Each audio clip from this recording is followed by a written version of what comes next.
नमस्कार। एचपीआरसी के द्वारा जो है वो 27 मई को जो है वो स्पेशल एजुकेटर के 2 पेपर कंडक्ट करवाए गए थे। एक क्लास 12 तक था और एक शायद क्लास 5 तक था। तो एक पेपर तो हम स्पेशल एजुकेटर का ऑलरेडी डिस्कस कर चुके हैं जो ऑनलाइन हुआ था। ये दूसरे वाला पेपर हम डिस्कस कर रहे हैं। ये एचपीआरसी ने 27 मई 2026 को जो है वो कंडक्ट करवाया था ऑनलाइन। अभी इस पेपर को डिस्कस करेंगे, हर एक क्वेश्चन को डिटेल से देखेंगे ताकि आने वाले एग्जाम्स में कोई भी ऐसा क्वेश्चन पूछा जाता है, डेफिनेटली मिलते जुलते क्वेश्चन पूछे जाते हैं और आपको हेल्प मिलती भी है, आगे भी मिलती रहेगी। हर एक क्वेश्चन को यहाँ पर देखेंगे कि किस किस तरह के क्वेश्चन पूछे गए थे। सबसे पहला क्वेश्चन देखिए, बोलते हैं which lake in Himachal Pradesh is a high altitude glacier lake located in Spiti valley. तो बोलते हैं कि इनमें से कौन सी एक हाई एल्टीट्यूड एक लेक है, ग्लेशियर लेक है, मतलब जो ग्लेशियर से पानी जिसको मिलता है और वो जो है वो स्पीति वैली में स्थित है। तो मणिमहेश ऑब्वियसली ये तो चंबा में स्थित है, चंद्रताल ये जो है वो स्पीति वैली में जो है वो आती है, रिवाल्सर ये तो मंडी में आती है, रेणुका ये तो सिरमौर में आती है। तो ऑप्शन भी अगर आप देखते हैं ना तो ऑप्शन एक ही बच जाता है, इतना कोई टफ क्वेश्चन था नहीं। परंतु चंद्रताल लेक के बारे में जो है वो कंटिन्यूसली क्वेश्चन एचपीआरसी पूछ ही रहा है। इसको लेक ऑफ मून भी जो है वो बोलते हैं। इसका जो एल्टीट्यूड है वो 4270 मीटर के करीब जो है वो आता है। और ध्यान रखना है कि चाइनीज यात्री हेन सांग जो था वो आया था, उसने जो है वो इस लेक को लोहित्या सरोवर जो था वो कहा था। क्या कहा था? लोहित्या सरोवर जो था वो इस लेक को जो था वो कहा था। वैसे ही सूरजताल लेक भी जो है वो आती है। सूरजताल लेक भी लाहौल स्पीति में ही आती है। जैसे जो है वो चंद्रताल लेक को लेक ऑफ मून के साथ जोड़ा जाता है, वैसे ही सूरजताल को लेक ऑफ सन से जो है वो जोड़ा जाता है। ये तो इनके नाम से भी जो है वो पता चल जाता है। बात ये भी ध्यान रखनी है आपने कि 2 नदियां यहाँ पर जो है वो बहती हैं लाहौल स्पीति में, एक चंद्रा और भागा मुख्य रूप से। तो भागा नदी को जो पानी प्रोवाइड करवाती है वो सूरजताल लेक जो है वो पानी जो है वो प्रोवाइड करवाती है और ये बारालाचा दर्रे के अपोजिट में जो है वो स्थित है। ध्यान रखना है कि चंद्रताल लेक जो है ये चंद्रा नदी को जो है वो पानी प्रोवाइड जो है वो करवाती है। तो इस तरह से आपको नदियों के बारे में जो है वो पता होना चाहिए। अगला क्वेश्चन देखिए, बोलते हैं as per the Himachal Pradesh economic survey 2024-25। ध्यान देने वाली बात यहाँ पर यह है कि 2024-25 के इकोनॉमिक सर्वे के अकॉर्डिंग पूछा गया है विच component account for the largest share of states non tax revenue receipt in the budget estimate for the 2024-25। तो बोलते हैं कि 2024-25 की यहाँ पर जो है बात की जा रही है। 2024-25 की जब बात की जा रही है तो ये क्वेश्चन पूछते हैं कि हिमाचल प्रदेश आर्थिक सर्वेक्षण 2024-25 के अनुसार बजट अनुमान 2024-25 में राज्य के जो गैर कर राजस्व प्राप्तियां हैं उनमें सबसे बड़ा हिस्सा जो है वो किस घटक का है। सबसे बड़ा जो हिस्सा है वो किसका है? वो इकोनॉमिक सर्विसेज का जो है वो सबसे बड़ा हिस्सा जो है वो यहाँ पर है। ऑप्शन ए जो है वो इसका सही आंसर जो है वो हो जाएगा। ये तो पूछा गया है 2024-25 का। अगर मान लीजिए 2025-26 का आपसे यही डाटा पूछ लिया जाए तो 2025-26 का भी जो है वो सेम इकोनॉमिक सर्विसेज ही जो है वो आंसर जो है वो होगा। अगर हम बात करते हैं नॉन टैक्स रेवेन्यू के, इसके अलग अलग कंपोनेंट जो है वो आते हैं, जैसे कि जनरल सर्विसेज आता है, सोशल सर्विसेज आता है, इकोनॉमिक सर्विसेज जो है वो आता है, बाकी इंटरेस्ट हो गया, डिविडेंड हो गया, ये सब जो है वो आते हैं। इनमें जो है वो सबसे ज़्यादा हिस्सेदारी जो है वो किसकी रहती है? इनमें सबसे ज़्यादा हिस्सेदारी जो है वो इकोनॉमिक सर्विसेज की ही जो है वो रहती है। 2025-26 में भी सेम थी, 2024-25 में भी जो है इसी की जो है वो ज़्यादा हिस्सेदारी है। यहाँ से क्लियर कट क्वेश्चन ये हो गया क्लियर आपका। अगला क्वेश्चन देखिए, बोलते हैं winter session of the Himachal Pradesh legislative assembly in 2025 begin eight which location. तो देखिए हिमाचल प्रदेश जो लेजिस्लेटिव असेंबली है उसका विंटर सेशन जो होता है, विंटर सेशन यहाँ पर ये पूछा गया है कि ये विंटर सेशन जो है वो कहाँ पर जो है वो होता है। तो हिमाचल प्रदेश विधानसभा का जो विंटर सेशन होता है वो होता है धर्मशाला में। देखिए हिमाचल प्रदेश विधानसभा ना वैसे तो शिमला में बैठती है आमतौर पर, परंतु जो विंटर्स जब आती हैं तब ये सेशन जो है वो शिमला में तपोवन में जो धर्मशाला में जो है वो शिफ्ट कर दिया जाता है। धर्मशाला में तपोवन में जो है ये सेशन जो है वो होता है। तो ये ध्यान रखना है आपने कि जैसे कि विधानसभा की बात हो रही है तो एक ही जगह हमारे सारे सेशन नहीं हो जाते। ये विंटर वाला सेशन जो है वो हम कहाँ पर करते हैं? ये धर्मशाला में जो है वो करते हैं। सारे एडमिनिस्ट्रेशन को धर्मशाला जो है वो उस टाइम जाना भी पड़ता है। खैर इसके पीछे जो है वो अलग अलग पॉलिटिकल रीज़न है कि धर्मशाला सबसे बड़ा डिस्ट्रिक्ट है तो वहाँ के लोगों को जो है वो एक अपनापन महसूस कराने के लिए कि सब कुछ शिमला में नहीं है, धर्मशाला में भी विधानसभा होती है, तो इसलिए जो है वैसा भी कर दिया जाता है। और भी बहुत सारे रीज़न जो है वो इसके पीछे जो है वो आ जाते हैं, परंतु कांगड़ा जो है वो हिमाचल प्रदेश का इन टर्म ऑफ पॉपुलेशन जो है वो सबसे बड़ा जिला जो है वो आता है। अगला क्वेश्चन देखिए क्या बोलते हैं। अगले क्वेश्चन में बोलते हैं which colonial policy most directly led to peasant and popular resistance movement in Himachal Pradesh. तो बोलते हैं कि किस औपनिवेशिक नीति के कारण हिमाचल प्रदेश में किसान और जन प्रतिरोध आंदोलन सबसे प्रत्यक्ष रूप से हुए। अगर हम बात करते हैं विच कॉलोनियल पॉलिसी, कौन सी कॉलोनियल पॉलिसी ऐसी थी जहां पर बोलते हैं जिसने जहां से ज़्यादा मूवमेंट्स जो है यहाँ पर हुई, मतलब लोगों ने विरोध कर दिया। सबसे पहले बोलते हैं फॉर्मेशन ऑफ प्रिंसली अलायंसेस की, रियासती गठबंधनों का। रियासती गठबंधन भी अगर बना लेती थी ना तो लोगों को खास तौर पर इतना फर्क नहीं पड़ता था, ना ही वो आवाज़ उठा पाते थे, तो पहला तो गलत हो जाएगा। High land revenue demands by the British, की अंग्रेजों के द्वारा भूमि राजस्व की मांग जो है ज़्यादा की जाती थी। या फिर आगे बोलते हैं establishment of Shimla as summer capital, तो लोगों को खासा फर्क पड़ा ही नहीं उस टाइम, शिमला को समर कैपिटल बनाए चाहे विंटर कैपिटल बनाए, कुछ मर्जी बनाते, उनको ज़्यादा इतना प्रभाव नहीं पड़ता था जो मेजॉरिटी ऑफ द पीपल थे। आगे बोलते हैं एक्सपेंशन ऑफ रेलवे ट्रैक, तो रेलवे ट्रैक से भी लोगों को कुछ खास फायदा नहीं पड़ा। अगर छोटे छोटे आंदोलन हुए भी होंगे तो क्षेत्रीय लेवल पर हुए होंगे कि किसी की ज़मीन आ रही है, किसी के जंगल आ रहे हैं, किसी का घर आ रहा है, देन परंतु वो जंगलों से निकली थी, अंग्रेजों की पॉलिसी थी, लोगों को कोई लेना देना नहीं था, नई टेक्नोलॉजी लोग देख रहे थे, ये भी गलत हो गया। एक ही ऑप्शन बच जाता है। जितने भी आंदोलन हम पढ़ते हैं ना, यहाँ पर हम पढ़ते हैं कि किसानों के ऊपर जो है वो बर्डन ज़्यादा हो गया, उनके ऊपर टैक्सीज लगाने लग पड़े, उनके ऊपर जो है वो टैक्सीज के अलावा उनसे जो है वो बेगार भी जो है वो करवाई जा रही थी। तो इस तरह की चीज़ें हम पढ़ते हैं, तो ये high land revenue demand by the British जो है वो आ जाएगा। ठीक है, बेगार का मतलब क्या होता था? बेगार का मतलब होता था कि जो कोई भी फैमिली है, जैसे एक राजा है मान लीजिए कहीं किसी भी क्षेत्र का, तो उस राजा के पास जो है वो जाकर मुफ्त में जाकर जो है वो काम करना पड़ता था किसी भी परिवार के सदस्य को, तो उसको जो है वो बेगार बोल देते थे। ठीक है, वो होती थी बेगार की प्रथा। आगे बोलते हैं in Shimla Himachal Pradesh what does the reference to grant old building charming iron lamp post and Anglo Saxon names primarily indicate. Basically यहाँ पर ये बोला गया है कि शिमला हिमाचल प्रदेश में भव्य पुरानी इमारतें, आकर्षक लोहे के लैंप पोस्ट और एंग्लो सैक्सन नाम का संदर्भ मुख्य रूप से क्या दर्शाता है? तो ये क्या दर्शाता है कि legacy of British colonial architecture and heritage, की ब्रिटिश औपनिवेशिक वास्तुकला और विरासत की विरासत है, या फिर आर्किटेक्ट एंड हेरिटेज है, ट्रांसलेशन थोड़ी सी आगे पीछे हो गई है। या फिर बोलते हैं स्वतंत्रता के बाद के औद्योगिक विकास का प्रभाव का impact of post independence industrial development, या फिर the dominance of indigenous Himalayan cultural tradition, या फिर स्वदेशी हिमाचली सांस्कृतिक परंपराओं का प्रभुत्व, या फिर मॉडर्न अर्बन डेवलपमेंट पैटर्न, या फिर आधुनिक विकास के पैटर्न, आधुनिक शहरी विकास के पैटर्न। देखिए ये जो शिमला में आप बिल्डिंग्स देखते हैं, पुराने बिल्डिंग, यहाँ पर रखा हुआ सामान जो आप देखते हैं, वो क्या दर्शाता है? वो ये दर्शाता है द लिगेसी, जो ब्रिटिशर्स की लिगेसी है कॉलोनियल आर्किटेक्ट और हेरिटेज की, उसको जो है वो दर्शाता है। तो ऑप्शन ए ऑब्वियसली इसका सही आंसर होगा। किसी और ऑप्शंस की ओर आप मूव कर ही नहीं सकते थे अगर एक बार स्टेटमेंट्स को अच्छे से जो है वो पढ़ते।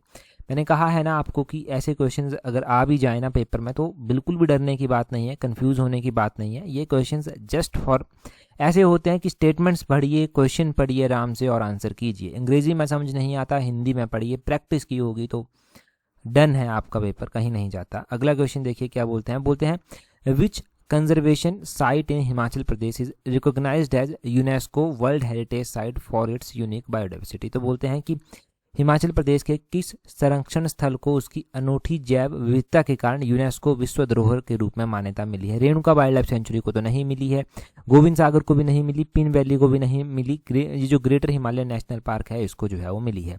अच्छा, ग्रेटर हिमालयन नेशनल पार्क को जो है वो मिली है, तो ये हिमालयन नेशनल पार्क जो है वो इम्पोर्टेंट है। इसके बारे में हम पूरा रिसर्च वैसे कर चुके हैं, बहुत सारे क्वेश्चन इसके बारे में हम पढ़ चुके हैं। इसको जो यूनेस्को की श्रेणी में रखा गया था वो कब रखा गया था? 2014 में इसको यूनेस्को की श्रेणी में जो था वो रखा गया था। कब? 2014 में। ये जो है वो कुल्लू डिस्ट्रिक्ट में जो है वो आता है। हिमाचल प्रदेश में जो मुख्य नेशनल पार्क आते हैं उसमें Pin valley national park, Indrakila national park, Khirganga national park, Simbalbara national park जो है वो आते हैं। तो ये मुख्य नेशनल पार्क जो है ना वो कहाँ पर आते हैं? ये हिमाचल प्रदेश में आते हैं। 5 ही नेशनल पार्क आते हैं, पांचों के पांचों नेशनल पार्क के बारे में आपने जान लिया। नेक्स्ट क्वेश्चन देखते हैं हमारे पास क्या पूछा गया है। बोलते हैं which of the following district of Himachal Pradesh shares an international boundary with Tibet to the east. तो बोलते हैं कि निम्नलिखित में से कौन सा जो है वो जिला है जो पूर्व में तिब्बत के साथ जो है वो अंतर्राष्ट्रीय सीमा जो है वो बनाता है। अगर हम बात करें हिमाचल प्रदेश की बाउंड्री जो है वो लगती है वो किस किस के साथ लगती है, कौन कौन सी डायरेक्शन में जो है वो लगती है, तो हमने ये भी बड़े डिटेल से जो है वो पढ़ रखा है कि किस किस डायरेक्शन में जो है वो कौन सा स्टेट आता है, किस स्टेट की, हिमाचल के किस डिस्ट्रिक्ट की डायरेक्शन में जो है वो कहाँ पर जो है वो इंटरनेशनल बाउंड्री जो है वो लगती है। तो ऊना, ऑब्वियसली ऊना तो नहीं होगा, बिलासपुर नहीं होगा, हमीरपुर नहीं होगा, किन्नौर जो है ना, किन्नौर के साथ जो है वो तिब्बत की बाउंड्री जो है वो लगती है, तिब्बत चाइना की बाउंड्री जो है वो लगती है। ध्यान रखने वाली बात यहाँ पर और एक और ये भी है कि हिमाचल प्रदेश जो है वो बाउंड्री शेयर करता है, तो किस डायरेक्शन में जो है वो किसके साथ ये बाउंड्री शेयर करता है।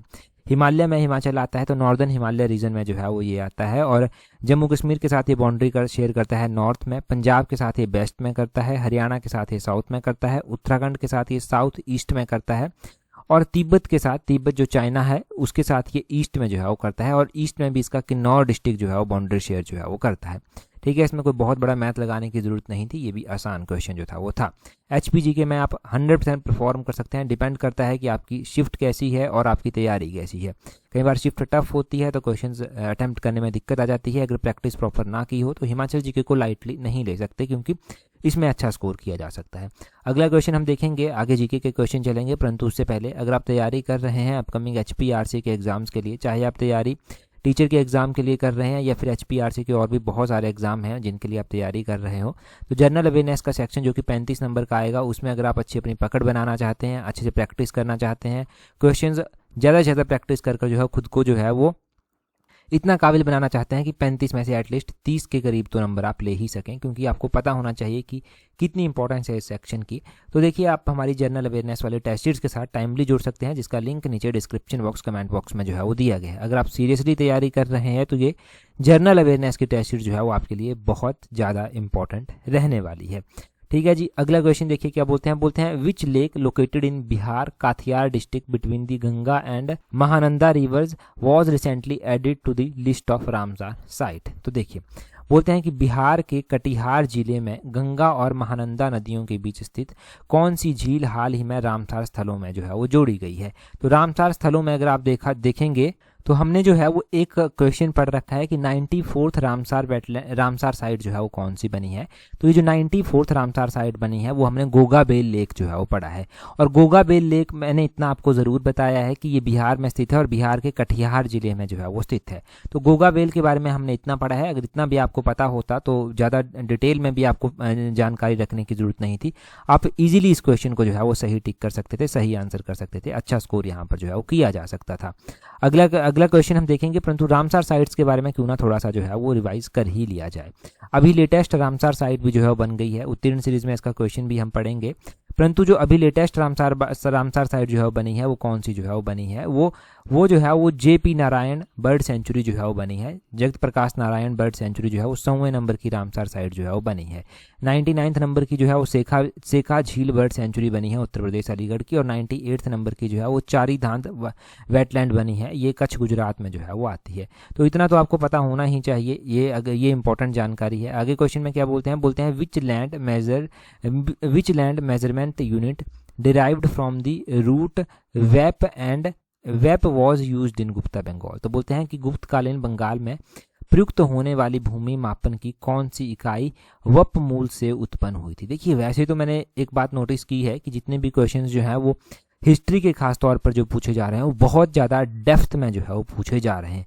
इतने डेप्थ में ना एक क्वेश्चन के लिए ना कोई बच्चा पढ़ेगा, ना ही जो है वो किसी को पता होगा। अगर डिटेल से आपने लूसेंट वगैरह भी पढ़ी हो तब भी ऐसे क्वेश्चन याद रखना मुश्किल है।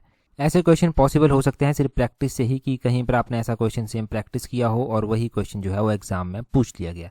खैर, हम बात यहाँ पर कर रहे हैं जो गुप्तकालीन बंगाल में जो है वो वप था ना, वप मूल बोलते हैं, वप मूल से जो है वो कौन सी इकाई जो है वो उत्पन्न जो था वो हुई थी। तो यहाँ से जो है वो क्या उत्पन्न हुआ था, यहाँ से कुल्यवाप जो है वो उत्पन्न जो था वो हुआ था। कुल्यवाप, यह ऑप्शन डी जो है वो इसका सही आंसर हो जाएगा।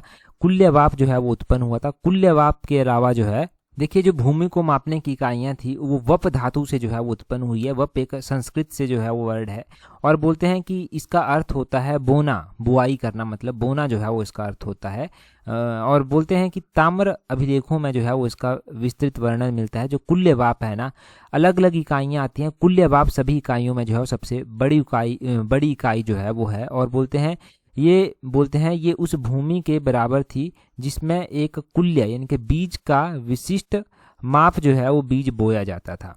अब कुल्यवाप के अलावा जो है द्रोणावाप भी हुआ करती थी, आड़वाप भी हुआ करती थी, और पाटक भी जो था वो हुआ करती थी। तो यहाँ पर देखेंगे तो द्रोणवाप भी जो है वो ऑप्शन में दिया है। तो शायद कोई ऑब्जेक्शन करेगा तो ये क्वेश्चन स्क्रैप भी हो सकता है, या फिर इन दोनों ऑप्शंस को जो है वो कंसीडर किया जा सकता है। अगला क्वेश्चन देखिए क्या बोलते हैं। अगले क्वेश्चन में बोलते हैं in the context of the economic reform in India known as LPG, तो पी किसके लिए स्टैंड जो है वो करता है। देखिए इकोनॉमी में हम एलपीजी रिफॉर्म जो है वो पढ़ते हैं, तो एलपीजी रिफॉर्म में जो है वो पी किसके लिए जो है वो स्टैंड जो है वो करता है। पी जो है वो किसके लिए स्टैंड करता है एलपीजी में, आपने ध्यान रखना है कि लिबरलाइजेशन, प्राइवेटाइजेशन और ग्लोबलाइजेशन जो है वो आता है। तो प्राइवेटाइजेशन जहाँ पर भी होगा वहाँ पर आंखें बंद कर हम सही जो है वो टिक कर सकते हैं। प्राइवेटाइजेशन जो है वो इसका सही आंसर है, मतलब निजीकरण जो है वो इसका सही मतलब है। प्राइजिंग नहीं होगा, पब्लिक सेक्टर नहीं होगा, प्रोडक्शन नहीं होगा। एलपीजी रिफॉर्म जो आए थे ये 1991 के जो था वो रिफॉर्म थे, ठीक है जी, 1991 के ये एलपीजी रिफॉर्म थे, ये आपने ज़रूर ध्यान जो है वो रखना है। आगे बोलते हैं according to 2024 data from the ministry of agriculture and farmer welfare which of the following crop has the largest sown area in India, तो बोलते हैं कृषि एवं विकास कल्याण मंत्रालय के 2024 के आंकड़ों के अनुसार भारत में निम्नलिखित में से किस फसल का बोया गया क्षेत्र सबसे बड़ा है। तो ये पैडी, धान का जो है वो क्षेत्र सबसे ज़्यादा है। ऑप्शन ए जो है वो इसका सही आंसर जो है वो हो जाएगा, धान का क्षेत्र जो है वो सबसे ज़्यादा है। आगे बोलते हैं under which of the following article of Indian constitution are laws related to land reform और acquisition of the estate protected even if they violate article 14 and 19, तो बोलते हैं कि भारतीय संविधान के निम्नलिखित में से किस अनुच्छेद के तहत भूमि सुधार या संपदा के अधिग्रहण से संबंधित कानूनों को संरक्षित किया गया है, भले ही वो आर्टिकल नंबर 14 और आर्टिकल नंबर 19 का जो है वो उल्लंघन क्यों ना करते हो। तो ये जो है वो कौन से आर्टिकल के तहत आता है। अगर आपने जो है वो इम्पोर्टेंट आर्टिकल जो है वो पढ़े हुए हैं तो हम वहाँ पर जो है वो एक आर्टिकल पढ़ते हैं, वो हम राइट टू प्रॉपर्टी आर्टिकल जो है वो पढ़ते हैं। राइट टू प्रॉपर्टी जो है वो क्या है, राइट टू प्रॉपर्टी जो है वो एक फंडामेंटल राइट जो है वो हुआ करता था पहले, परंतु राइट टू प्रॉपर्टी को जो है वो फंडामेंटल राइट की लिस्ट से जो है वो हटा दिया गया। राइट टू प्रॉपर्टी को फंडामेंटल राइट की लिस्ट से जो है वो हटा दिया गया और इसको जो है वो 44th कॉन्स्टिट्यूशनल अमेंडमेंट का इस्तेमाल कर जो है वो हटाया गया। कौन सी 44th कॉन्स्टिट्यूशनल अमेंडमेंट का इस्तेमाल कर हटाया गया। अब बोलते हैं कि राइट टू प्रॉपर्टी को जो है वो एक फंडामेंटल राइट नहीं रखा गया और इसको जो है ना लीगल राइट बनाया गया और आर्टिकल 300A के तहत जो है वो बनाया गया। अब वहीं से ये क्वेश्चन जुड़ा है कि भारत के संविधान के किस अनुच्छेद के तहत भूमि सुधार या संपदा के अधिग्रहण से संबंधित कानूनों को संरक्षित किया गया है। तो ये आर्टिकल नंबर 31A में जो है वो किया गया है। आर्टिकल नंबर 31A में जो है ये किया गया है। तो यहाँ पर ध्यान रखना है क्योंकि हम जो पढ़ते हैं हम ये पढ़ते हैं कि राइट टू प्रॉपर्टी पहले फंडामेंटल राइट हुआ करता था आर्टिकल नंबर 31 के तहत 31 के तहत, परंतु फिर उसको हटा दिया गया। तो 31A जो है वो आता है जो संरक्षण जो है वो प्रोवाइड करवाता है। तो होपफुली जो इतनी बड़ी एक्सप्लेनेशन दी गई वहाँ से क्वेश्चन एक 44th कॉन्स्टिट्यूशनल अमेंडमेंट आप याद रखेंगे, आर्टिकल नंबर 300A ध्यान रखेंगे, राइट टू प्रॉपर्टी एक लीगल राइट है वो ध्यान रखेंगे। तो इस तरह के छोटे छोटे क्वेश्चन ध्यान रखने पड़ेंगे। अगला क्वेश्चन बोलते हैं which of the following bank was included in first wave of nationalisation of 14 major commercial banks in 1969। तो 1969 में जो है बैंकों का नेशनलाइजेशन जो है वो किया गया था। तो बोलते हैं which of the following bank was included in the first wave. तो इसकी पहली वेव में जो है कौन कौन से बैंक जो था वो इंक्लूड थे। तो इसकी जो पहली वेव जो चली थी उसमें जो है पंजाब नेशनल बैंक जो था वो इंक्लूड था। ऑप्शन बी सही आंसर है। इसमें जो 14 बैंक जो आते थे उसमें जो है वो इलाहाबाद बैंक आता था, बैंक ऑफ बड़ौदा आता था, bank of India, bank of Maharashtra, Canara bank, central bank of India, Dina bank आता था, Indian overseas bank, Indian bank, Punjab national bank, union bank of India, union bank का एक यूनाइटेड बैंक ऑफ इंडिया भी हुआ करता था, एक यूनाइटेड कमर्शियल बैंक भी हुआ करता था, यूको बैंक। ये सारे बैंक जो था वो इसमें आए थे। तो इस तरह से जो है वो 14 बैंक उस टाइम हुआ करते थे और पंजाब नेशनल बैंक इनमें से जो है वो एक जो है वो है एज पर हमारे ऑप्शंस। तो ऑप्शंस के हिसाब से आपको ये भी पता होना चाहिए। दूसरा ध्यान रखना है कि 1969 में क्या किया गया था, नेशनलाइजेशन ऑफ बैंक किए गए थे और कितने बैंकों को नेशनलाइज किया गया था, तो वो 14 बैंकों को जो था वो नेशनलाइज किया गया था। नेक्स्ट क्वेश्चन की ओर आगे बढ़ेंगे। अगले क्वेश्चन में क्या पूछा गया है, अगले क्वेश्चन में बोलते हैं the uprising of the 10 May 1857 which marked the beginning of the revolt of 1857 against British rule in India first broken out at which military cantonment. तो हमने बहुत बार पढ़ा है कि जो 1857 का रिवॉल्ट हुआ था वो क्यों हुआ था, कहाँ से स्टार्ट हुआ था, कब स्टार्ट हुआ था, वो हमने सारा का सारा जो है वो पढ़ रखा है। एक बार फिर से बात कर लेते हैं 1857 के विद्रोह की कि इसका ये जो स्टार्टेशन थी वो कहाँ से जो था वो थी और कब जो था ये स्टार्टेशन जो था वो हुई थी। तो ये स्टार्ट जो हुआ था ये मेरठ से जो था वो हुआ था। ऑप्शन बी जो है वो इसका सही आंसर है। अच्छा, मेरठ से ये तो स्टार्ट तो हो गया, परंतु इसके स्टार्ट होने के पीछे का रीज़न क्या था वो भी हमने जो है वो पढ़ रखा है। स्टार्ट होने के पीछे का एक मुख्य रीज़न जो था वो ये था कि जो वहाँ पर एनफील्ड राइफल्स जो था वो इस्तेमाल की जा रही थी, वहाँ पर सूअर की चर्बी और गाय की चर्बी ये जो है वो इस्तेमाल होती थी और उसको जो है वो मुंह से खींचना पड़ता था, दांतों से खींचना पड़ता था। तब हिंदू और मुस्लिम इन दोनों में धार्मिक भावना थी गाय और सूअर को लेकर, तो इसलिए जो है वो सिपाहियों ने क्या किया, सिपाहियों ने इन चर्बी लगे कारतूसों का प्रयोग करने से इनकार कर दिया और एक बगावत हो उठी।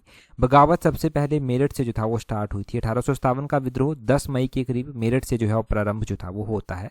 अलग अलग क्षेत्रों तक जो है फिर ये विद्रोह जो है वो पहुंचता है और अलग अलग क्षेत्रों में अलग अलग नेता जो है वो इसको मुख्य रूप से जो है वो लीड करने लग जाते हैं। फिर जैसे दिल्ली में बहादुर शाह बख्त खान जो है वो इसको लीड कर रहे थे, कानपुर में जो है वो इसको नाना साहिब तांत्या टोपे लीड कर रहे थे, लखनऊ में बेगम हजरत महल जो है वो इसको लीड जो है वो कर रही थी, लखनऊ के अलावा जगदीशपुर में जो है वो कुंवर सिंह इसको लीड कर रहे थे और इलाहाबाद में लियाकत अली इसको जो है वो लीड कर रहे थे। इलाहाबाद के अलावा झांसी में रानी लक्ष्मीबाई जो है वो इसको लीड कर रही थी। अगला क्वेश्चन देखते हैं हमारे पास क्या पूछा गया है अगले क्वेश्चन में बोलते हैं under which mission was the Param Shakti supercomputer made operational at IIT Madras in October 2025। बोलते हैं यहाँ पर अक्टूबर 2025 में बोलते हैं किस मिशन के तहत IIT मद्रास में परम सुपर कंप्यूटर जो बनाया गया, परम शक्ति सुपर कंप्यूटर जो बनाया गया उसको जो है चालू किया गया था। तो वो था phase 2 national super computing mission का। तो नेशनल सुपर कंप्यूटिंग मिशन का ये फेज 2 था, ऑप्शन सी इसका सही आंसर हो जाएगा, ऐसा याद रखना है। आगे बोलते हैं where was the high altitude test of the Akash prime missile conducted in 16 July 2025। तो यहाँ से ये पता ये चलता है कि जब भी आप न्यूज़पेपर में इस तरह के टेस्ट पढ़ते हैं कि इस मिसाइल का टेस्ट हुआ, इस मिसाइल का टेस्ट हुआ, तो उनकी लोकेशन भी जो है वो याद रखनी है। तो high altitude test of the Akash missile, obviously अगर ऑप्शंस भी देखेंगे तो लद्दाख ही सही आंसर टिक करेंगे। लद्दाख में जो है ये टेस्ट जो था वो हुआ था 16 जुलाई 2025 को।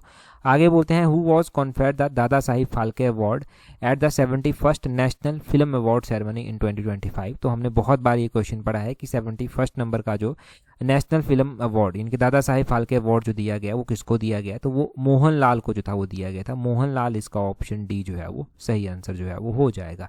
इसको मोहनलाल को जो है वो दिया गया, तो ऑप्शन डी इसका सही आंसर है। नेक्स्ट क्वेश्चन देखते हैं हमारे पास क्या पूछा गया है नेक्स्ट क्वेश्चन में बोलते हैं अच्छा यहाँ पर ना दादा साहेब फाल्के अवार्ड पूछा गया है। दादा साहेब फाल्के अवार्ड के बारे में एक और बात आपने ध्यान रखनी है कि फिल्म इंडस्ट्री में जो अवार्ड दिए जाते हैं वो जो है वो उसमें हाईएस्ट अवार्ड ये है। ये अवार्ड ना एस्टेब्लाइज कब किया गया था सबसे पहली बार, तो ये 1969 में जो है वो सबसे पहली बार जो है वो एस्टेब्लाइज किया गया था। सबसे पहली जो एक्ट्रेस थी वो देविका रानी थी, देविका रानी जिनको ये अवार्ड जो था वो दिया गया था। तो ये आपने इस अवार्ड के बारे में जो है वो इंपॉर्टेंट ध्यान रखना है, इसके ऊपर क्वेश्चन बनते हैं। अगला क्वेश्चन देखिए, बोलते हैं what is the name of the engine delivered by Godrej Aerospace in November 2025 to ISRO for Gaganyaan. तो बोलते हैं कि गगनयान के लिए इसरो को नवंबर 2025 में गोदरेज एरोस्पेस के द्वारा जो है वो कौन सा इंजन जो है वो सौंपा गया है। तो ये इंजन जो दिया गया है इसका नाम विकास इंजन जो है वो है।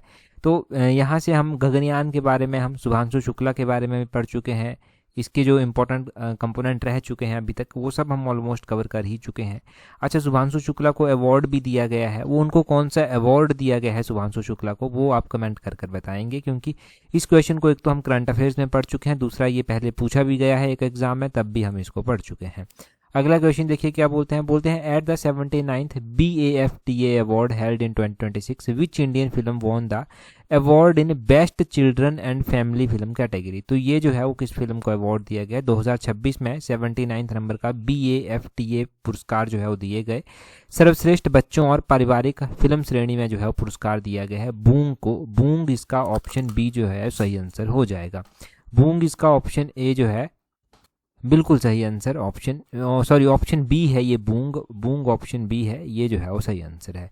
अगला क्वेश्चन देखिए, बोलते हैं who is the YouTuber turned actor popularly known as Mostly Sane and featured in the inaugural 2025 Time 100 creator list. तो बोलते हैं यहाँ पर कि मोस्टली सेन के नाम से लोकप्रिय यूट्यूबर से अभिनेता बनने वाले कौन से ये यूट्यूबर हैं जिनको 2025 में टाइम 100 क्रिएटर लिस्ट में भी शामिल जो है वो किया गया है।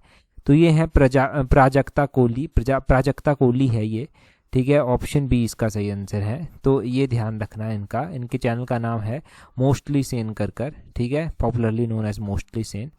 अगला क्वेश्चन देखिए, बोलते हैं in July 2025 DRDO conducted successful user evaluation trial of the indigenously developed missile Pralay, which statement is correct. तो प्रलय के बारे में स्टेटमेंट्स दी गई हैं, कौन सी स्टेटमेंट सही है। बोलते हैं it is a truck launched radar evading quasi ballistic missile, या फिर it is launched from submarine only, कि इसको सबमरीन से ओनली लॉन्च किया जा सकता है। It uses liquid fuel for long range, या फिर it is designed for intercontinental range, कि ये इंटरकॉन्टिनेंटल रेंज के लिए डिजाइंड है 5000 प्लस किलोमीटर। तो देखिए अगर हम DRDO की ये जो जुलाई 2025 में एक बोलते हैं ट्रायल किया गया है, इसके बारे में बात करते हैं प्रलय मिसाइल के बारे में। तो it is a truck launched radar evading quasi ballistic missile, option A जो है वो इसका सही आंसर जो है वो हो जाएगा। अगला क्वेश्चन देखिए क्या बोलते हैं, अगले क्वेश्चन में बोलते हैं what is pH value of neutral solution. तो हमने पढ़ा हुआ है कि न्यूट्रल सॉल्यूशन की जो pH वैल्यू है, pH वैल्यू न्यूट्रल सॉल्यूशन की जो है वो कितनी होती है, वो जो है वो 7 होती है। ऑप्शन सी जो है वो इसका सही आंसर है। अब देखिए 7 होती है pH न्यूट्रल की, अगर 7 से नीचे हो 6, 5, 4, 3, 2, 1 तो वो जो है वो एसिडिक माना जाता है, वो एसिडिक सॉल्यूशन की pH होती है। अगर 7 से ऊपर हो 8, 9, 10, 11, 12, 13, 14 तो 14 तक ही जो है वो pH स्केल होता है, ये ध्यान रखना है। वो बेसिक वैल्यू जो है वो मानी जाती है, 7 पर बिल्कुल न्यूट्रल जो है वो मानी जाती है। ये क्वेश्चन हम बहुत बार जो है वो पढ़ चुके हैं। अगला क्वेश्चन हम देखेंगे, अगले क्वेश्चन में क्या बोलते हैं which pair of solution will result in neutralisation reaction when mixed together. तो बोलते हैं एक साथ मिश्रित होने पर कौन सा युग्म उदासीनीकरण अभिक्रिया देगा। तो न्यूट्रलाइजेशन रिएक्शन जो है वो कौन सा देगा, hydrochloric acid and sodium hydroxide जो है वो इसका सही आंसर जो है वो होगा। ये ऑप्शन सी इसका जो है वो सही आंसर है। अगले क्वेश्चन में बोलते हैं which of the following is formed by the organisation of several different kind of tissues to perform a special function. तो बोलते हैं विशेष कार्य करने के लिए कई प्रकार के ऊतकों के संगठन से क्या बनता है, तो ऑर्गन जो है वो उससे बनता है, अंग उससे बनते हैं। तो बोलते हैं इनमें से जो है which of the following is formed by organisation of several different kind of tissues. तो एक जो बॉडी का कोई भी अंग बनता है वो अलग अलग टिश्यूज को जो है वो एक साथ मिलाकर जो है वो अंग जो है वो बन जाता है, और अलग अलग फंक्शन जो है ये परफॉर्म करता है, या फिर स्पेशल फंक्शंस कोई भी परफॉर्म करता है बॉडी पार्ट। आगे बोलते हैं which branch of mechanics is based on Newton's law and explains the motion of everyday object. तो बोलते हैं कि यांत्रिकी की कौन सी शाखा न्यूटन के नियमों पर आधारित है। तो न्यूटन ये जो है वो क्लासिकल मैकेनिक्स जो है वो आ जाएगा। कौन सा, क्लासिकल मैकेनिक्स जो है वो आ जाएगा। ऑप्शन सी इसका जो है वो सही आंसर हो जाएगा। अगर न्यूटन्स के लॉ के बारे में बात करते हैं तो न्यूटन का पहला लॉ आता है, दूसरा लॉ आता है, तीसरा, 3 लॉ जो है वो न्यूटन्स के जो है वो आते हैं। अब इन तीनों लॉज के अगर हम एग्जाम्पल भी देखेंगे कि क्या क्या एग्जाम्पल जो है वो किस लॉ के जो है वो रहते हैं और किस किस तरह से इनके ऊपर जो है वो क्वेश्चन जो है वो पूछा जाता है। तो देखिए न्यूटन फर्स्ट लॉ के ऊपर भी क्वेश्चन जो है वो बन जाता है, न्यूटन सेकेंड लॉ के ऊपर भी और न्यूटन थर्ड लॉ के ऊपर भी। न्यूटन फर्स्ट लॉ के ऊपर भी न्यूटन फर्स्ट लॉ जो है वो उसका एक सिंपल सा एग्जाम्पल है। बोलते हैं कोई भी चीज़ है ना, अगर वो रेस्ट में है तो वो रेस्ट में ही रहेगी, अगर वो मोशन में है तो वो मोशन में ही रहेगी, अनटिल अनलेस उसके ऊपर कोई फोर्स जो है वो नहीं लगाई जाती। तो ये न्यूटन फर्स्ट लॉ जो है वो बोलता है। ठीक है, न्यूटन सेकंड लॉ की अगर हम बात करें तो उसमें F इजिकल टू ma जो है वो बोला जाता है, फोर्स इक्वल्स मास टाइम्स एक्सेलेरेशन की बात जो है वो उसमें की जाती है। अच्छा, इसी चीज़ को अगर आप एग्जाम्पल के साथ जो है वो समझेंगे तो बोलते हैं कि यहाँ पर ना F इजिकल टू ma का इस्तेमाल जो है वो होता है फोर्स, मास और एक्सेलेरेशन का। तो इसका मतलब ये है कि जितनी हल्की चीज़ होगी ना आप उसको जितना इजीली धक्का दे पाएंगे। मतलब एग्जाम्पल के तौर पर अगर हम समझे तो एक आप जो है वो टायर वाली जो है वो कोई जो है वो बॉक्स ले रहे हैं और उसको धक्का दे रहे हैं तो आप उसको आराम से धक्का दे सकते हैं, परंतु अगर एक गाड़ी को अगर आप धक्का देंगे तो वो गाड़ी आपसे नहीं हिलेगी। क्यों? क्योंकि उसका मास जो है वो ज़्यादा है। तो यही F इजिकल टू ma जो है वो आता है इस तरह से। और न्यूटन थर्ड लॉ तो आपको पता है, every action there is an equal and opposite reaction, every action there is an equal and opposite reaction. तो इसका एक एग्जांपल ये बन जाता है कि जब आप बोट से जो है वो जंप करते हैं तो बोट आगे की ओर जो है वो घूमता है, क्योंकि आप धक्का लगाते हैं तो उससे जो है वो क्या होता है, एक जो आप एक्शन करते हैं उसका अपोजिट रिएक्शन भी जो है वो होता है। तो होपफुली आप समझ गए होंगे, मैंने ऐसे ही एग्जाम्पल जैसे बताया आपको। अगला क्वेश्चन देखिए, बोलते हैं when a ball is dropped from a height which two form of energy is primarily interconverting during its fall। तो देखिए जब एक गेंद को जो है वो गिराते हैं आप तो दो ऊर्जाएं मुख्य रूप से जो है वो एक दूसरे में परिवर्तित होती हैं। तो पोटेंशियल एनर्जी और काइनेटिक एनर्जी जो है वो परिवर्तित होती हैं। पोटेंशियल और काइनेटिक एनर्जी जो है वो है अब पोटेंशियल और काइनेटिक एनर्जी का अगर एग्जांपल आप देखेंगे, पोटेंशियल एनर्जी उस एनर्जी को बोलते हैं जो एनर्जी स्टोर्ड होती है। जैसे कोई भी डैम है तो डैम में जो पानी रुका हुआ है ना, तो उसको जो वो पोटेंशियल एनर्जी है वहाँ पर, और जब उस पानी को छोड़ दिया जाएगा तो वो काइनेटिक एनर्जी जो है वो होगी। Kinetic energy is energy of motion और potential energy is energy based on the object position, या फिर स्टोर्ड एनर्जी जो है वो इसको बोलेंगे। फिर अगला क्वेश्चन देखिए क्या बोलते हैं, who proposed the periodic law stating that the properties of element are periodic function of their atomic weight. तो ये जो है वो दिमित्री मेंडेलीव के द्वारा जो है वो किया गया इसकी प्रपोज। तो ऑप्शन डी सही आंसर है। कई बार सिंपल क्वेश्चन ये पूछ लिया जाता है कि पीरियोडिक टेबल की डिस्कवरी जो है वो किसने और कब जो था वो की थी। तो पीरियोडिक टेबल की डिस्कवरी जो है वो दिमित्री के द्वारा ही की गई थी, दिमित्री मेंडेलीव के द्वारा ही की गई थी, और 1869 के सराउंडिंग में जो है वो इसकी खोज जो था वो की गई थी। ये भी पूछ सकते हैं कि कब इसकी खोज जो था वो की गई थी। अगला क्वेश्चन देखिए क्या बोलते हैं, student test a food sample with copper sulphate and sodium hydroxide solution, the solution turns violet, what does it indicate. तो अगर बोलते हैं कॉपर सल्फेट और सोडियम हाइड्रोक्साइड परीक्षण में बैंगनी रंग बनकर आता है, तो उसका संकेत जो है वो क्या हो जाएगा। उसका संकेत ये हो जाएगा प्रेजेंस ऑफ प्रोटीन, वहाँ पर जो है प्रोटीन की प्रेजेंस है, ये जो है वो उससे पता जो है वो चलता है। बेसिकली ये सारे के सारे क्वेश्चन ऐसे हैं जो किताबों में आप एनसीईआरटी की 8वीं 9वीं की किताबों में पढ़ते हैं, तो उसका यही मतलब है। वॉयलेट कलर जब निकल कर आएगा तो प्रेजेंस ऑफ प्रोटीन जो है वो पता चलती है कि उस फूड सैंपल में जो है प्रोटीन की जो है प्रेजेंस है। बेसिकली जो टेस्टिंग की जाती है ना, वो ऐसे ही जो है वो की जाती है। अब रीजनिंग के क्वेश्चन जो है वो चलते हैं। रीजनिंग के क्वेश्चन ज़्यादा टफ नहीं है, आसान ही है, परंतु ये पीडीएफ मैं आपको प्रोवाइड करवा दूंगा। जिन्होंने भी टेस्ट सीरीज ज्वाइन की है उनको टेस्ट सीरीज ग्रुप में जो है ये पीडीएफ मिल जाएगी। रीजनिंग के क्वेश्चंस को हम डिस्कस नहीं करेंगे। कोई भी क्वेश्चन में दिक्कत आएगी तो आप कमेंट कर ज़रूर बताना। ये रीजनिंग का क्वेश्चन देखिए आप 7 नंबर का क्वेश्चन, इसमें बोलते हैं ए स्टैंड इसके लिए डिवाइड के लिए करता है, बी मल्टीप्लाई के लिए, सी प्लस के लिए, D stand for minus, then resultant बताना है आपको कितना है। तो देखिए यहाँ पर जो है वो बोलते हैं कि रिजल्टेंट बताना है, resultant of which would be 18, जिसका जो है वो 18 रिजल्ट इक्वल टू कर जो है वो आ जाए।